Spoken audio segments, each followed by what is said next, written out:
கோர்ட்டில் கேஸ் போட்டு இது யாரானாலும் கோர்ட்டு மூலமாக தான் பார்த்துக்கணும். யாராக இருந்தாலும் என் ஆட்டோ நிற்கிறது இன்னொரு ஆட்டோ எப்படி போடுறது? இது காட்டுக்காரன் வெளியே வரட்டும்.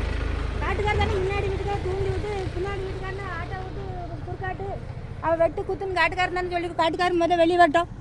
அப்போ விட்டு கனகராஜருக்கு என்ன இருக்குது? இல்லை அப்போ விட்டு கனகராஜருக்கு எனக்கு 17 தெரிஞ்சு எல்லாரும் ஆட்டோ இருந்தாலும் போகணும் எப்படி சொல்கிறது? முன்னாடி வீட்டுக்காரன் ஆட்டோ இருந்தாலும் போகணும் எப்படி சொல்கிறது? எப்படி என்ன பேசுறதா? ஆட்டோ எடுத்துட்டு அப்போ கூட கனகராஜன் எனக்கு 17 தெரிஞ்சு எல்லாம் முன்னாடி வீட்டுக்கார வேளாண் வீட்டுக்கு போகிற ஆட்டோ இருந்தாலும் போகணும் எப்படி சொல்கிறது?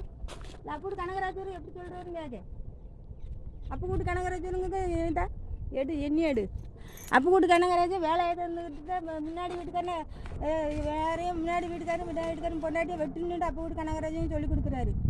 இது கோர்ட் நடவடிக்கை எடுக்குமா இல்லை எடுக்காதா? நான் என்னையா பிரச்சனை வெட்டினா அப்போ கூட கனகராஜன் எங்கள் ஊர் இந்த காட்டில் இருப்பாரா? இந்த ஊரில் வீட்டில் இருப்பாரா என்னன்னு இங்கே கேட்குறேன். இந்த கோர்ட் நடவடிக்கை எடுக்குமா எடுக்காதா? அனைவரும் பார்க்குறீங்களா இல்லை பார்க்கல? அப்போ கூட கனகராஜன் எனக்கு 15 முன்னாடி இருக்காரு இப்படி இருந்தாலும் போக சொல்லலாம்.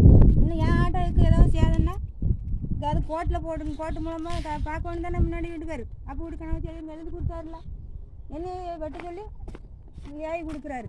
தண்ணி போட்டு வெட்டு என் பிள்ளையில் விளையாட முடியாதா? என் ஆட்டோ நிற்கிறது எப்படி என்ன ஆட்டோ கொண்டு நீ என் தாட்டை பயன்படுத்தி நிறுத்துறது? அனைவரும் போய் கோர்ட் நடவடிக்கை எடுக்குமா நினைச்சாதான் ரெண்டு முடிவு தெரியணும். அப்போ கூட கனகராஜும் என்னை வெட்டணும்னு வேலையில் இருந்துட்டு சொல்லி தூண்டி விடுறாரு. என்னன்னு கேட்குற நடவடிக்கை எடுங்க.